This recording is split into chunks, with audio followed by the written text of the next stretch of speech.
You ready? Yes, I'm Okay, ready. launch Thank you away. so much. It's so great to be here. Thank you so much. I didn't even know the Frontier Tower existed, and now I'm so excited and I want to come here every day. So for those of you who are listening to this and you are not in San Francisco, there is something new that's not just Waymo's, okay? There's a new thing that you should check out. Who's leading who in the age of AI? That's just an excuse for me to say who's zooming who. That is an Aretha Franklin reference. You're welcome. I am the co-founder of Brightworks AI, which is all about human-centered AI adoption for mission-driven organizations, and also change agent AI, which is an alternative to the current LLMs that is eco-friendly. It is data private and data secure for sensitive populations and data, and it is trained on the values I think many of us share. So you already heard all about me, all about that. I'm easy to find on internet. Feel free to find me on the LinkedIn, etc. So I want to tell you a quick little story about my grandma, okay? Imagine a tinier Cheryl, 3 years old. I was looking for my grandma in Baltimore, and I wandered down to the basement. And in the corner, there was a big bucket that had poles and rollers and a crank. And, being the observant, precocious 3-year-old and toddler that I was, I pointed and said, "What's that?" And she said, "Oh, baby, that's how we used to wash clothes. That belonged to your great-grandmother who just passed. And just in case," pointing to the washer dryers, "these stop working, we can always go back to that. We can always do that." Now, imagine that mindset, right? I would posit to you that we are in a similar era as the greatest generation, where the greatest generation grew up seeing cars and donkeys and horses sharing the streets. Donkeys and horses were an important part of the economy. And yes, a lot of donkeys and horses lost their jobs in this transition. But we are living in a very different moment even than them. There are parallels, but if you can imagine, it took 36 years for radio to reach 50 million users. It took the internet 7 years, pretty fast, to reach 50 million users. It took 2 months for ChatGPT in 2022 to reach 50 million users. This is moving really fast, which means that we have to move fast. Now, this looked cuter on my screen, just so you know. So hopefully the deck will be available online. But we are living through something similar, as I said, as the greatest generation. Of course, not only did they have industrial acceleration as we have, they had electrification, they also had a global war, yeah, and the rise of new institutions, massive institutions. We are living through artificial intelligence, yes, AI, but also a snowball of acceleration of clean energy. California is 2/3 clean energy now. Europe is 50% clean energy. Saudi Arabia, of all places, before World War III started, of course, they said that they were going to be 100% clean energy by 2030. Quantum computing, of course, bioengineering, all of these things are going to combine over the next 10 to 15 years to create a very different world and reality in which we will all be living. That could be exciting. There are positive aspects potentially to this. The system isn't necessarily broken. It has to break in order for something better to come. So you all are smart. I'm not gonna go. Some of the audiences I talk to, I have been in places where organizations say things like, "Well, here at X organization, we won't be using generative AI or AI at all." And I say, "Oh, baby, sweetie, honey, I don't think you understand what's happening. You have been using AI for the last 10 to 15 years. Moreover, it's been using you." That's called classifier AI. Believe it or not, that's still news to some people. That their spam filters, their spell check, how Instagram knows that you want those shoes and can get them to you in 2 days, right? Of course, generative AI that can create, moving really fast into agentic AI that can think, plan, and act. So we are in a revolution. I talked about the Industrial Revolution, right? Where, the crank, right? What you could accomplish with human muscle or animal muscle turned into the scale and speed at which you can build things with machines or run things or change things. I don't know what will be the washer dryer, the equivalent, the cognitive equivalent of the washer dryer or the car or the airplane. We're about to find out, though. That makes some people afraid, right? That's the first stage of the revolution. But there's also inequality, a lot of wealth created for some people, less for others, right? Institutions we can see right now are collapsing before our very eyes. But this is an opportunity in which we can reinvent those institutions or create new ones as the old ones die, because, the question isn't, will this change society? Is society changing? No, it's who's going to shape it. And that's you. Everyone I'm talking to you right now is going to be part of deciding what this next future is going to look like. So why does this feel different? Well, it's happening really fast. It's replicating cognitive labor, of course. It's happening instantaneously everywhere. It's everywhere, everything everywhere all at once. Yes, the movie, watch it if you haven't. And that's just another Tuesday, right, where we're automating thinking.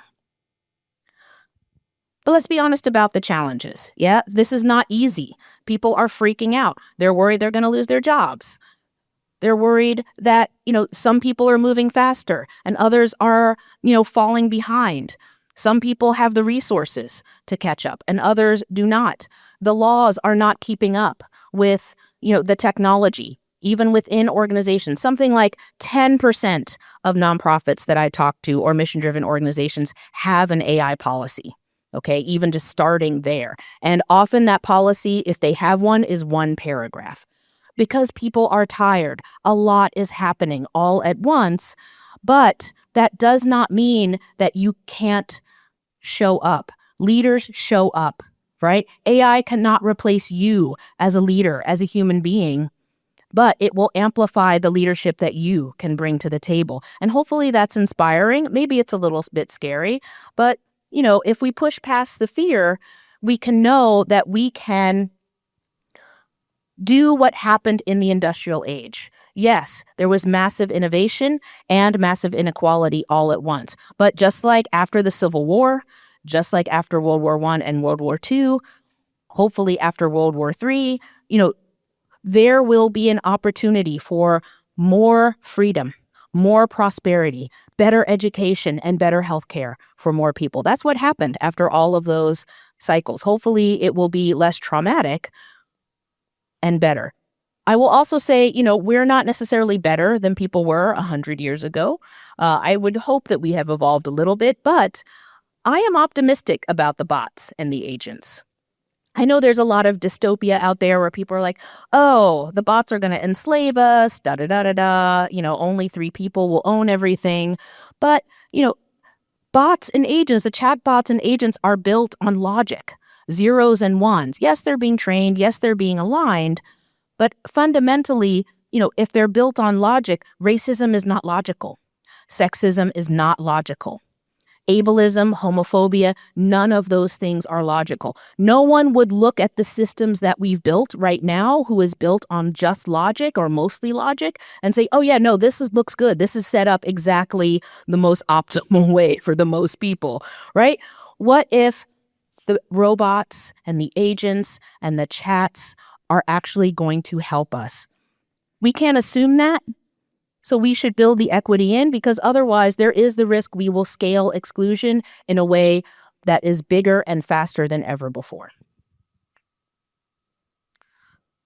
So there is an opportunity here, as I mentioned, with all of these technologies combined. What if we had personalized education? What if we had personalized medicine?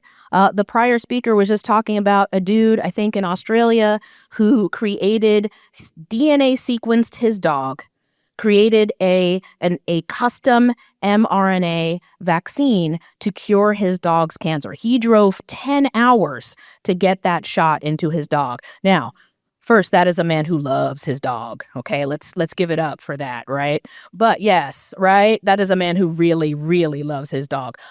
But what if we did that for people? That's a cool idea. That's an idea, that hopefully whose time will come in my lifetime. But, we're already producing more than anyone ever has in terms of the American GDP, but the fruits of that productivity are not shared, right? Very evenly.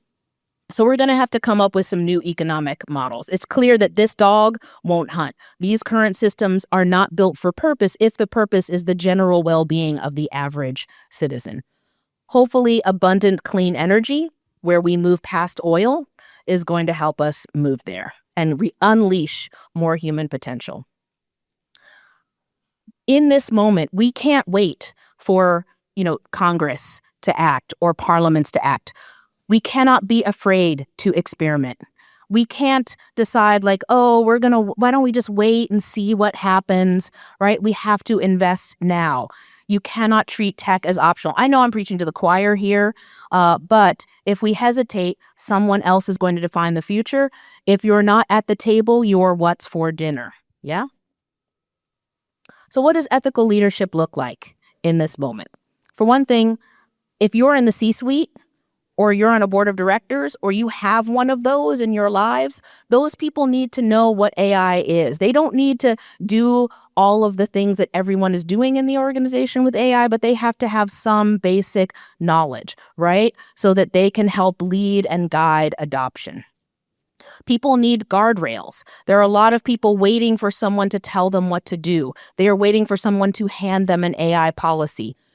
No one wants to get fired for using AI. Most people are trying to use AI to be better at their jobs, but you have to give them some guardrails. We are in a cycle of hyper rapid innovation, which means we have to do rapid pilots and build, measure, learn in real time. We need to be transparent about how we're using AI within our stakeholders and communities so that we can learn from each other and get better faster. I don't need to tell you that this isn't about tools, right? This is about power distribution at the end of the day, and this moment is so much bigger than the technology that AI represents. So I'm going to start to wrap up, but briefly, I will say, there's a lot of movies and TV shows about how AI might destroy all of our lives and civilization as we know it.